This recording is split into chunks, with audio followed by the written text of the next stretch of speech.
Waalaikumsalam warahmatullahi wabarakatuh. Selamat datang Puan Fazlianti Rosli.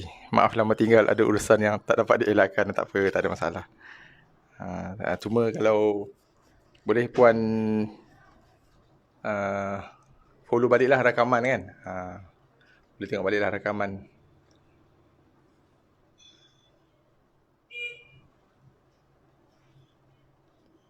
Untuk sesi live kita yang terlepas tu boleh tonton balik rakaman. Mudah-mudahan kita boleh berterusan kan, follow setiap topik yang kita dah bincangkan, yang kita dah sama-sama baca. Waalaikumsalam. Selamat datang Puan Normah. Puan Normah Yop.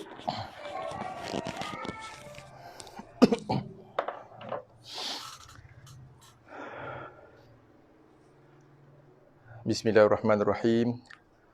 Rabbi syrah li sadri wa yassir li amri wahlul 'uqdatam min lisani yafqahu qawli. Alhamdulillah rabbil alamin. Wassalatu wassalamu ala asyrafil anbiya'i wal mursalin wa ala alihi wa sahbihi ajma'in.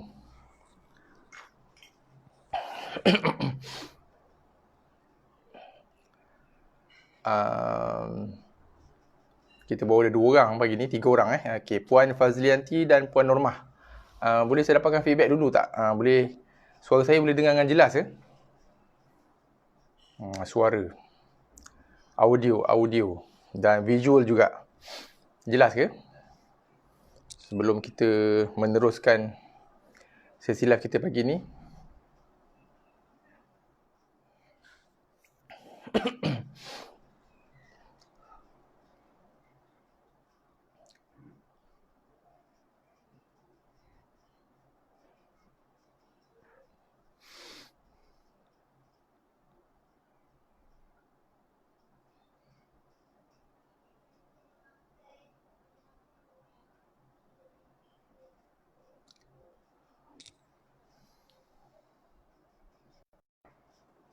Boleh saya dapatkan respon, maklum balas daripada Puan Normah dan juga Puan Fazlianti. Kita bawa ada 2 orang. Jam dah 9, hampir 9.05 minit. Waalaikumsalam, selamat datang Cik Nur Najwa. Cik Najwa. Boleh dengar dengan jelas suara saya dari Melaka? Puan Normah boleh jelas suara saya dari Dengkil. Puan Fazlianti Seremban Puan Normah jelas, alhamdulillah. Okey. So hari ni insya-Allah kita akan, hari ni Sabtu 15 Ogos bersamaan 25 Hijrah. InsyaAllah pagi ni kita akan kembali menyambung bacaan kita semalam. Masih lagi di dalam topik bacaan yang sama, iaitu alamat ataupun tanda-tanda wakaf. Okey. Hari Rabu kita telah pun membincangkan apakah tanda-tanda wakaf yang ada. Juga kita dah membincangkan apa maksud setiap tanda-tanda wakaf tersebut. Kemudian hari Khamis kita cuti, hari Jumaat kita memulakan bacaan untuk muka surat 98 di bawah topik tanda-tanda wakaf tadi. Dan insya-Allah hari ini kita akan sambung bacaan di muka surat 99 buku tilawah ni.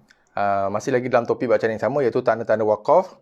So, insya-Allah kita akan menamatkan bacaan untuk topik tanda-tanda wakaf hari ini, dan esok insya-Allah kita akan ke halaman ataupun ke muka surat terakhir, iaitu muka surat 100 dengan topik yang baru, dan topik yang terakhir iaitu bacaan gharib dalam Al-Quran. Okey. Sebelum kita memulakan bacaan kita pada pagi ini, sebelum saya terlupa, seperti mana biasalah, saya pohon sangat-sangat bantuan dan juga sokongan daripada tuan-tuan dan puan-puan, muslimin muslimat, sahabat-sahabat sekalian, untuk bantu saya. Pertama sekali kita pakai klik button like, button love. Yang keduanya kita pakai share, klik button share, kongsikan majlis ilmu sesi FB Live kita pagi ni ke personal wall, personal Facebook kita. Juga kongsikan juga di Facebook group yang kita dah sertai, yang kita dah join, supaya kita boleh hebah-hebahkan, war-warkan majlis ilmu kita ni, insya-Allah. Sudah pasti ada ganjaran besar di sisi Allah Ta'ala, mudah-mudahan kerana kita menyebarkan kebaikan, kita mengajak muslimin muslimat kat luar sana untuk hadir ke dalam majlis ilmu, Okey. Dan insya-Allah ada ganjaran besar yang menanti di sisi Allah Subhanahu Wa Taala atas asbab kebaikan yang kita sebarkan ini, insya-Allah. Okey. Okey. Saya nak kongsikan salah seorang daripada saya boleh katakan sebagai pakar. Saya boleh katakan sebagai pakar Quran. Saya pernah sebut nama beliau beberapa kali. Sebab kalau masih ingat lagi bulan lepas 2 bulan lepas tak silap saya, kita pernah bercuti 4 minggu berturut-turut pada hari Sabtu kerana saya menghadiri seminar fiqh Al-Quran yang dianjurkan oleh beliau, iaitu Ustaz Dr. Azizul Hasan, merupakan pensyarah di Universiti Sultan Zainuddin Kuala Terengganu, UNIZA, yang juga merupakan salah seorang daripada ahli lujnah Tasihih Al-Quran, ahli lujnah semakan Al-Quran, Tasihih Al-Quran, Kementerian Dalam Negeri. Okey, saya ingin kongsikan, Ustaz Dr. Azizul pernah menyebut, Waalaikumsalam, selamat datang Puan Zabariah. Okey, Ustaz Azizul pernah sebut, saya ingin kongsikan berkaitan dengan topik ini, tanda-tanda wakaf. Sebab kita perlu dapat kefahaman yang jelas. Yang pertamanya, tanda-tanda wakaf ini tidak wujud langsung. Memang tidak wujud di zaman Rasulullah, juga di zaman sahabat. Dia wujud pada zaman kemudian. Tak silap saya, dia mula selepas zaman tabi'in lah. Selepas zaman tabi'un tabi'in baru wujudnya tanda-tanda ini. Kemudian. Okey. Itu yang pertama yang kita perlu jelas. So benda ni tak ada. Di zaman awal perkembangan Islam dulu tak ada. Okey, yang pertama. Yang keduanya, tanda-tanda ini diwujudkan oleh para qurra'. Qurra' ni siapa dia? Qurra' ni ialah alim ulama, para ulama yang specialize, yang pakar dalam bidang Al-Quran. Dipanggil sebagai qurra', para qurra'. Okey. Sebab tu kalau kita tengok, kalau kita jumpa ada nama orang ulama, belakang dia Al-Qari, maksudnya dia tu pakar Al-Quran, ulama yang specialize dalam Al-Quran. Kita kalau sebut Qari, kita faham Qari yang musabaqah tu kan. Kalau sebut contoh macam guru kita Datuk Salahuddin bin Omar Al-Qari Al-Hafiz, belakang nama dia tu kan. Gelaran yang diberikan oleh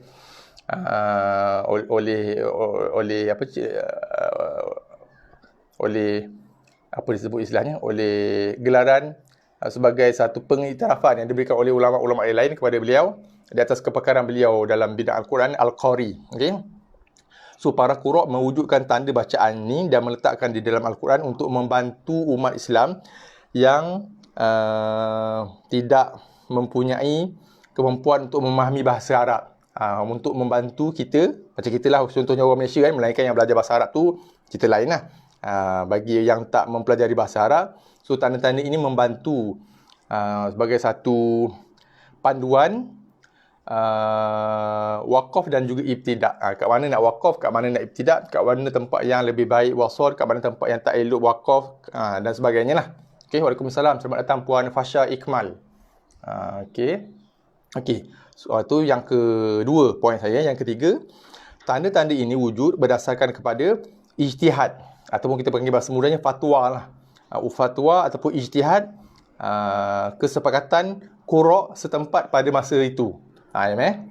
So tanda-tanda ini diletakkan dalam Al-Quran di tempat-tempat tertentu dalam ayat, bergantung kepada ijtihad qurra' ataupun ulama' Quran setempat pada satu-satu masa. Saya bagi contoh, kalau kita buka 2-3 Al-Quran yang berbeza, bila kita perhatikan dalam ayat yang sama, kita akan jumpa tanda bacaan yang, tanda wakaf yang berbeza untuk ayat ataupun untuk tempat yang sama.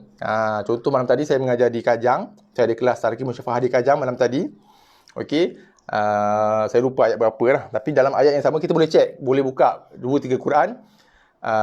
Kita tengok, buka, boleh carilah random page, cari tanda-tanda bacaan yang ada ni. Kadang-kadang ayat yang sama, tempat yang sama, ada jumpa tanda mim. Malam tadi contoh pengalaman saya, Quran saya yang saya gunakan semalam ada tanda Qaf Lam Ya di tempat yang sama.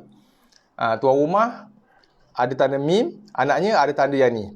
So di tempat yang sama, kenapa ada perlunya ada sampai 3 tanda bacaan yang berbeza? So jawapannya ialah kerana ia bergantung kepada ijtihad ataupun fatwa qurra' di kawasan tersebut. Kalau kat Malaysia lah, bergantung pada ijtihad alim ulama Al-Quran di Malaysia pada masa itu. Sebagai contoh yang kedua ialah berdasarkan kepada makluman yang info yang disampaikan oleh Ustaz Dr. Azizul tadi, mengatakan bahawasanya Al-Quran yang dicetak di Majma' Malik Fahad, Madinah. Kalau kita ke sana, kita boleh beli Quran untuk cetakan yang terbaru, seperti mana yang dimaklumkan oleh Ustaz Dr. Azizul Hasan, tidak menggunakan langsung dah tanda lam alif, tanda waqaf lam alif. Maksudnya ialah kerana para qura' di Madinah sana, di Arab Saudi sana, di Saudi sana, pada masa ini memutuskan untuk membuang tanda bacaan ini. Mungkin timbulnya isu dalam memahami tanda bacaan ini, sebab ada yang berpandangan ini adalah tempat yang haram wakaf. Bila wakaf berdosa, bila wakaf berdosa, so ada timbul isu kat situ. So menyebabkan akhirnya mungkin atas faktor tu ataupun ada beberapa faktor yang lain menyebabkan akhirnya para qura' di Saudi sana, di Madinah sana, memutuskan berijtihad, membuat fatwa, membuang terus tanda bacaan ini dalam Al-Quran cetakan Mazhab Madinah untuk cetakan yang terbaru. Itu seperti mana yang dimaklumkan oleh guru saya lah, Ustaz Dr. Azizul Hasan. So apa maksudnya? So ini adalah bergantung pada ijtihad ulama' setempat pada masa itu. Sebab tu pada ayat yang sama, tempat yang sama, ada tanda bacaan yang berbeza digunakan. Okey? Itu poin saya yang keberapa? Yang ketiga. Poin saya yang keempat ialah mengikut Ustaz Dr. Azizul, katanya sebab apa? Sebab kadang-kadang kita buka Quran yang berbeza, ayat yang sama, tempat yang sama, perkataan pada akhir perkataan yang sama, ada tanda bacaan yang berbeza. Okey? Sebab apa berbeza? Sebab bergantung kepada, macam saya sebutkan tadi, ijtihad ataupun fatwa alim ulama Quran ataupun qura' setempat pada masa itu. Okey? So, apa kata Ustaz Dr. Azizul? Katanya, apa yang beliau lakukan ialah beliau akan meraihkan ataupun menghormati ijtihad ulama tersebut. So, maksudnya kalau Ustaz tu buka Quran A, di tempat tu ada tanda mim contohnya, maka Ustaz Dr. Azizul kata dia akan atas dasar meraih dan menghormati ijtihad ulama dalam cetakan Al-Quran tersebut. So, dia akan waqaf di tempat itu. Okey? Apabila dia buka Quran yang kedua, Quran B contohnya, di tempat yang sama, ayat yang sama, ada perkataan ni, ada tanda waqaf ni, sod lam ya, wasal lebih baik.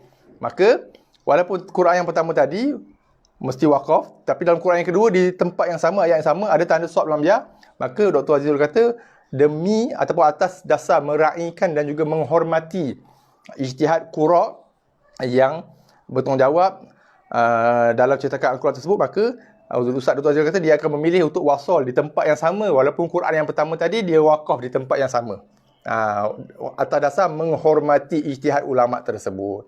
So, saya rasa itu merupakan pandangan yang terbaik lah. Cuma yang kita perlu clear, jelas dan faham bahawasanya tidak ada sama sekali tempat yang wajib waqaf ataupun haram waqaf. Wajib waqaf ni maksudnya kita mesti berhenti, tak berhenti berdosa. Dan tak ada juga tempat yang dimaksudkan dengan haram berhenti. Kalau berhenti berdosa, tidak ada. Tidak ada sama sekali. Tidak ada sama sekali, melainkan tempat-tempat yang memang merubah terus makna Al-Quran, yang kita fahami, yang kita sengaja melakukan bacaan sedemikian atas dasar menghina Al-Quran. Saya rasa benda tu tak berlaku dalam masyarakat kita. Saya cukup yakin benda tu tak berlaku dalam masyarakat kita. Yang pertama sebab kebanyakan kita lah, melainkan yang belajar bahasa Arab, yang pertamanya kebanyakan kita tak faham bahasa Arab. Orang-orang biasa macam kita lah, kalau faham pun sikit-sikit kan, melainkan para ustaz tu lain lah. Yang pertama. Yang keduanya, kita tidak sampai tahap nak menghinakan Al-Quran. Saya yakin kita umat Islam di Malaysia tidak sampai ke tahap untuk membaca Al-Quran dengan tujuan menghina. Contohnya macam saya sebutkan contoh yang dulu, ayat la taqrabuz zina, jangan kamu dekati zina. So dia waqaf pada la taqrabuz zina, dekatilah zina kan. So saya rasa tidak ada yang sengaja membaca dengan cara sedemikian atas dasar ataupun atas niat dengan menghina Al-Quran. So tak ada. Saya yakin tak ada berlaku dalam masyarakat kita macam itulah. So apa yang kita perlu jelas ialah tanda-tanda waqaf ini adalah ijtihad ulama sebagai panduan asas untuk kita waqaf dan juga ibtidak, untuk kita berhentikan bacaan dan juga untuk kita memulakan bacaan. Dan seperti mana pandangan Ustaz Dr. Azizul tadi, dia kata walaupun Ustaz Dr. Azizul sendiri dia pakar Al-Quran, walaupun dia memahami bahasa Arab sepenuhnya, tapi dia kata atas dasar meraihkan ataupun atas dasar menghormati qurra yang berijtihad ataupun yang berfatwa untuk meletakkan tanda-tanda bacaan yang tertentu pada ayat dan juga tempat-tempat tertentu, maka Dr. Azrul kata apabila dia jumpa tanda-tanda ini, maka dia akan membacanya bersesuaian dengan tanda-tanda waqaf ni atas dasar meraihkan dan juga menghormati ijtihad para qurra berkenaan. Okey, saya harap jelas Kalau ada soalan boleh tanyakan. Kalau ada kemusykilan, kalau rasa tak berapa jelas, boleh terus ajukan ruang komen, insya-Allah. Okey, sebab apa? Sebab timbul banyak sangat kekeliruan, kesalahfahaman berkaitan dengan tanda-tanda waqaf ini. Okey, so saya perlu jelaskan. Walaupun saya dah sebut, hari ini saya bagi ulanganlah balik dengan sedikit penekanan supaya kita jelas. Ini sekadar panduan umum yang amat bagus untuk kita follow, untuk kita patuhi lah. Tapi dia tidaklah sampai jatuh ke tahap wajib diikuti. Tidak. Dia sekadar panduan yang ulama wujudkan untuk membantu bacaan orang awam yang tidak menguasai bahasa Arab seperti kita lah, orang biasa macam kita lah, macam saya lah. Okey, insyaAllah hari ini kita akan cuba habiskan bacaan di muka surat 99, masih lagi dalam topik yang sama, iaitu kaedah waqaf, tanda-tanda waqaf. InsyaAllah kita habiskan bacaan hari ini. So esok kita akan ke halaman ataupun ke muka surat yang terakhir untuk buku tilawah dengan topik yang terakhir, dengan topik baru. Topik yang terakhir iaitu bacaan gharib. Okey, so insyaAllah kita akan mulakan bacaan kita hari ini. Bacaan yang terakhir dah, muka surat 99 untuk topik tanda-tanda waqaf. Bismillahirrahmanirrahim. Okey, untuk ayat yang pertama pagi ni ada tanda sad lam ya wa sol aula. So kita macam yang saya sebutkan tadilah, yang lebih baiknya walaupun tidak salah kalau kita nak waqaf, tak salah, itu kita kena faham jelas. Nak berhenti boleh tak salah, tapi macam yang saya rasa selesa ataupun saya rasa selesa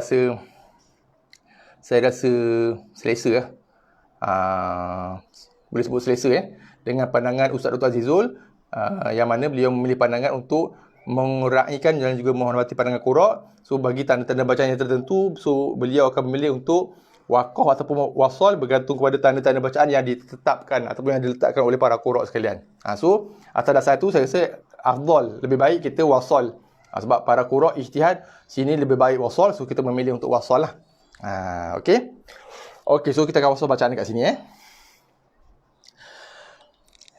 Inna hadhihi tadhkiratun faman syaa'a attakhadha ila rabbihi sabila.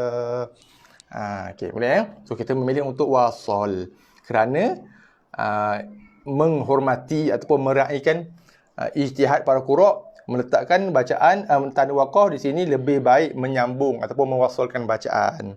Itu yang pertama. Yang keduanya, kita kena tahu kalau pun kita nak memilih untuk waqaf, tidak menjadi kesalahan, tidak jatuh kepada hukum haram ataupun berdosa untuk kita membaca dengan bacaan yang sebaliknya seperti mana yang disarankan oleh para qurra.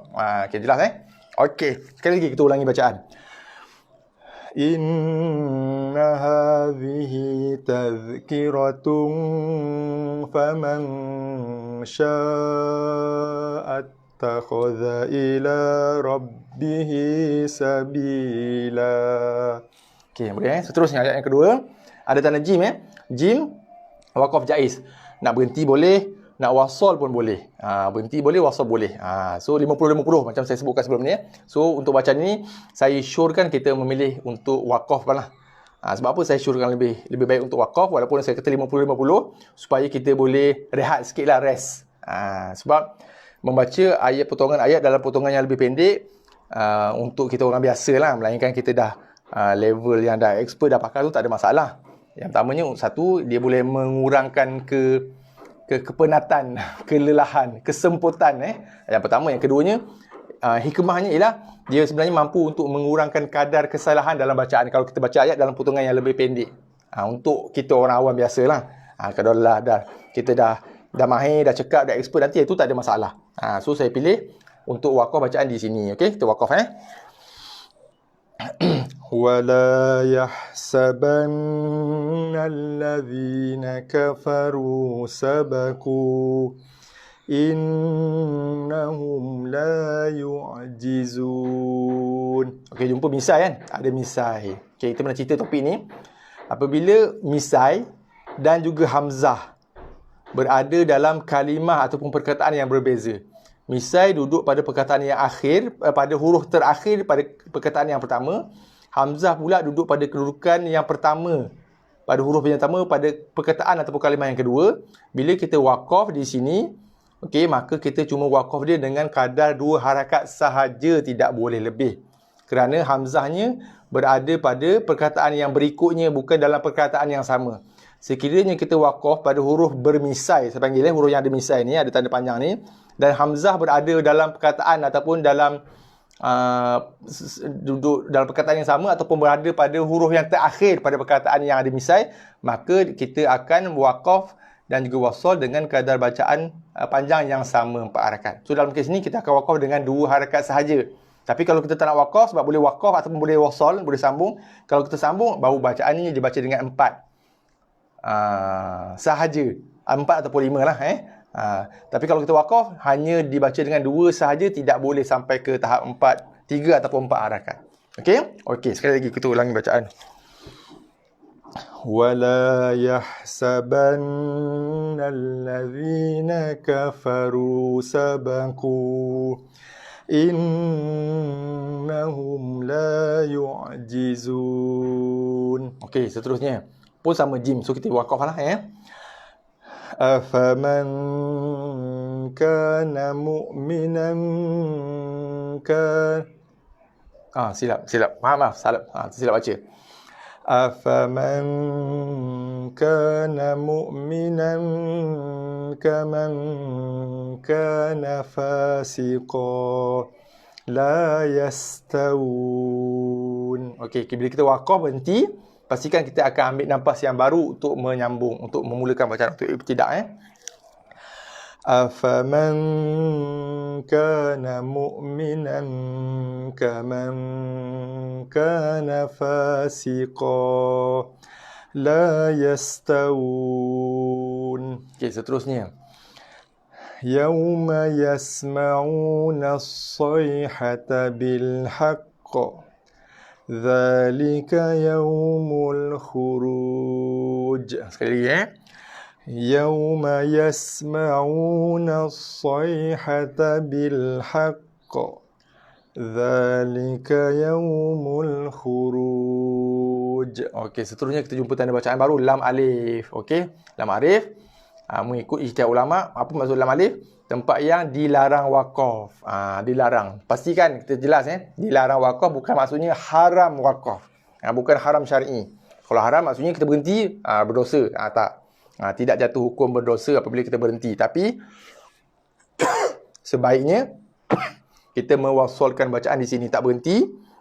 Kenapa ulama berijtihad, fuqaha berijtihad letak lam alif sini? Kerana dalam konteks ayatnya kalau kita berhenti, dia akan memberikan makna yang kurang jelas lah.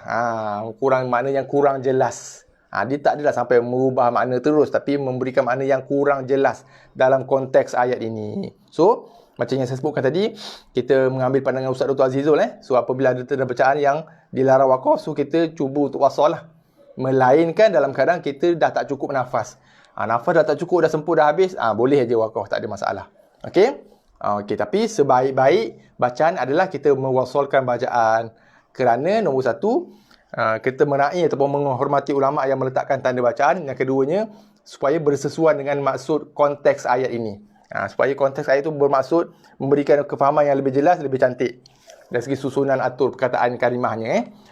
So kita akan wasal di sini. Kita tidak akan waqaf. Wa huwal haqqu mir rabbihim kaffara anhum sayyiatihim wa aslaha balahum. Okey. Oh, dia satu ayat saya pun tersilap tadi. Saya ingat ke satu ayat Okey, saya waqaf kat sini. Sebab apa saya waqaf? Kita andaikan kita waqaf sebab nafas dah habis lah. Okey. Sebab ini satu ayat. So nak sampai sini nafas tak cukup. So kita boleh waqaf. Okey. So apabila kita wakaf di tempat yang tak sesuai wakaf, kita akan patah balik ambil satu dua perkataan kalimah sebelumnya dan kita mulakan bacaan balik. So kita akan mulakan kat sini balik Boleh Wa aslaha balahum balighatun ila yaumil qiyamati inna lakum lama tahkumun. Okay, boleh Sini pun kita wasal. Dalam alif sebaiknya tidak wakaf. Kalau boleh. Kalau mampu, kita wasalkan bacaan di sini. So, sini pun wasal, sini pun wasal. Sini tak berhenti, sini pun tak berhenti. Tapi sebab ayat dia panjang, kita baca setakat mana yang sempat. Tadi saya sempat kat sini. Kemudian, kita tak sesuai untuk ibtidak di sini. Sebab dia duduk pada pertengahan frasa lah kita kata. So, kita patah ambil satu dua perkataan sebelumnya dan kita ibtidak di situ. Okey? Allahu Akbar. Saya, Allah, minta maaf banyak. Allah tak perasan. Sebab saya pilih pandang pada buku ni. Tak tengok skrin. Minta maaf banyak puan Normah. Okey, boleh Okey. Okey, kat situ Okey, sekali lagi So, kita sini dalam alif tak boleh wakaf. Tak sesuai wakaf lah Sini pun sama. So, kita akan memilih untuk mewasalkan bacaan. Mana? Oh, sini. Sorry. Sini dan sini Okey, sekali lagi kita ulangi bacaan. Sebab tadi tak nampak So, saya wasal di sini. Okey. Tapi sebab ayat ni panjang, 2 baris. So, saya wakaf kat sini sebab nafas tak cukup. Okey, sebab nafas tak cukup. Nak ibtidak ataupun nak mulakan bacaan dengan perkataan di sini tak sesuai sebab dia berada di tengah-tengah frasa. So, saya patah balik ambil 1-2 perkataan sebelumnya dan kita mulakan bacaan di sini tadi. Okey, sekali lagi kita ulang Wa huwal haqqu mir rabbihim kaffara anhum sayyiatihim wa aslaha balahum. Saya berhenti kat sini. Sebab apa berhenti? Nafas tak cukup. Kalau nafas cukup, sambung. Boleh mampu sambung lagi setakat mana yang sempat. Kemudian, kalau tempat yang kita berhenti ataupun kita wakaf tu tak sesuai untuk ibtidak selepasnya, kita patah balik ambil 1-2 perkataan. 1-2-3 perkataan lah. Sebelumnya. Okey. Sekali lagi. Wa huwal haqqu mir rabbihim kaffara anhum sayyiatihim wa aslaha balahum. Okey. Tak sesuai Kita mula dengan baligha. So, saya patah ambil 2 perkataan. Saya mulakan dengan wa. Harful jar. Ataupun bahasa Melayu kita bagi kata sendi nama Kita mulakan bacaan dengan kata sendi nama wa. Dan maksud dia. Ambil nafas baru wa aslaha balahum balighatun ila yaumil qiyamati inna lakum lama tahkumun. Saya rasa ni ayat yang berbeza lah saya rasa. Oh, sorry. Saya rasa ni ayat yang berbeza ni, bukan ayat yang sama lah.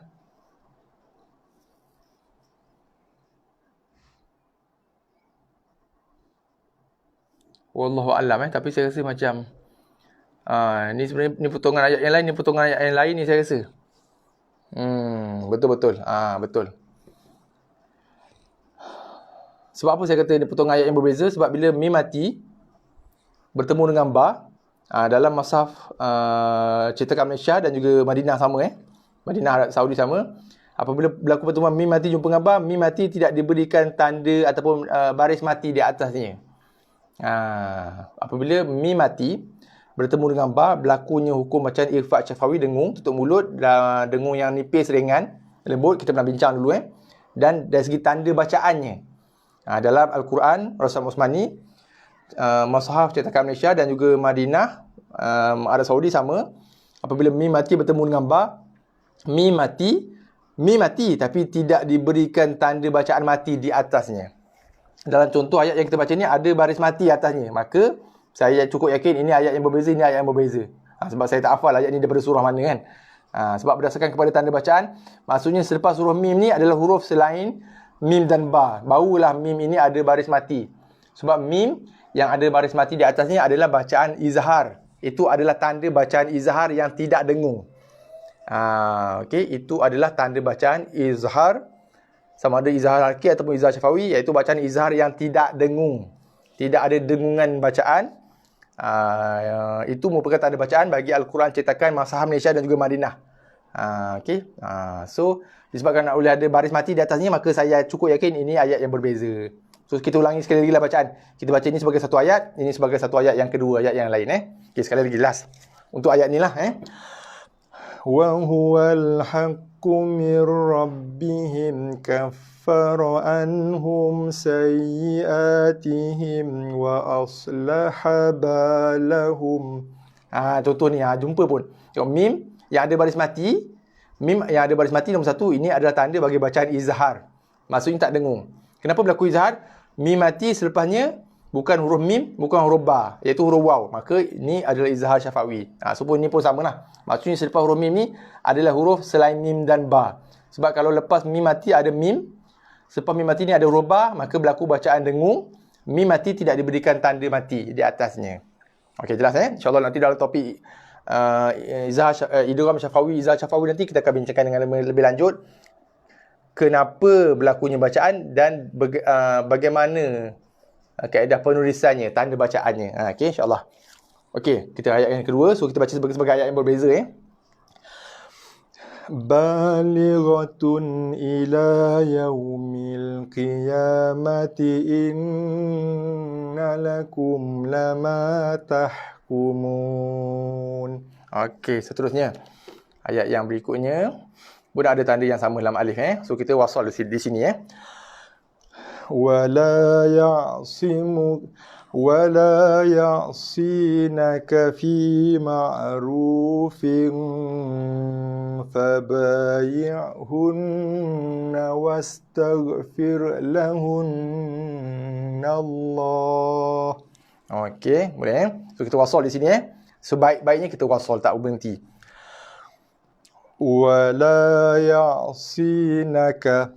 Wala ya'sinaka fi ma'rufin fabayi'hunna wastaghfir lahunna Allah. Okey, seterusnya. Okey, ada tanda tiga titik ingat harus kita wakaf di salah satu tempat ni. Sama ada 3 titik yang pertama ataupun 3 titik yang kedua. Okey, kita baca dulu. Alif Lam Mim. Okey, saya akan baca dua versi. Pertama, kita akan wakaf pada titik yang pertama, kemudian kita akan wakaf pada titik yang kedua. Saya akan tunjukkan. Kita wakaf di salah satu tempat sahaja. Tidak boleh wakaf di kedua-dua tempat. Okey, tapi kalau kita memilih untuk tak nak wakaf, nak wasal, tidak ada masalah dan tidak menjadi satu kesalahan. Boleh je nak wasal dua-dua. Tak nak berhenti langsung kat dua-dua tempat pun boleh. Tapi kalau kita memilih untuk wakaf, kita diharuskan wakaf di salah satu tempat, bukan di kedua-dua tempat. Okey, so saya akan baca dua versi. Yang pertama kita akan wakaf yang pertama, yang kedua kita akan wakaf di tempat yang kedua. Saya akan tunjukkan bentuk bacaan So kita boleh wakaf di mana-mana, salah satu daripada 3 titik ni. Okey. Zalikal kitabu la raib. Kalau nak berhenti kat sini, kalau kita pilih untuk berhenti di sini, sekali lagi. Zalikal kitabu la raib fihi hudal lil muttaqin. Kalau kita memilih untuk wakaf di titik yang pertama, tapi kebanyakannya ataupun bacaan yang popular di wakaf pada titik yang kedua macam ni. Zalikal kitabu la raiba fihi hudal lil muttaqin. Ini bacaan yang popular lah, ramai yang baca dengan cara begini. Okey, kita pergi pada ayat yang kedua pun sama. Kita akan baca dua versi, wakaf di tempat yang pertama dengan wakaf di tempat yang kedua Qala fa innaha muharramatun alaihim arba'ina sanatan yatihuna fil ard. Okey, yang versi kedua wakaf di tempat yang kedua. Qala fa innaha muharramatun alaihim arba'ina sanah yatihuna fil ard. Okey, ayat yang terakhir pagi ni insya-Allah pun sama juga. Kita akan baca dua versi Walam tu'min qulubuhum wa minal ladzina hadu samma'una للكذب. Okey, versi yang kedua, kita wakaf di tempat yang kedua. ولم تؤمن قلوبهم ومن الذين هادوا سماعون للكذب. Alhamdulillah. Waalaikumsalam. Selamat datang Cik Jamboy Popi. Lama tak jumpa. Lama tak jumpa di Facebook lah Okey, so alhamdulillah kita dah pun berjaya menamatkan bacaan kita di muka surat 99 ni. Alhamdulillah. So esok Ahad. Esok Ahad 16 Ogos. Kita akan bertemu pada waktu yang sama jam 9 pagi. InsyaAllah esok kita akan bertemu pada sesi live kita yang ke-97. Okey, 97 kali dah kita live.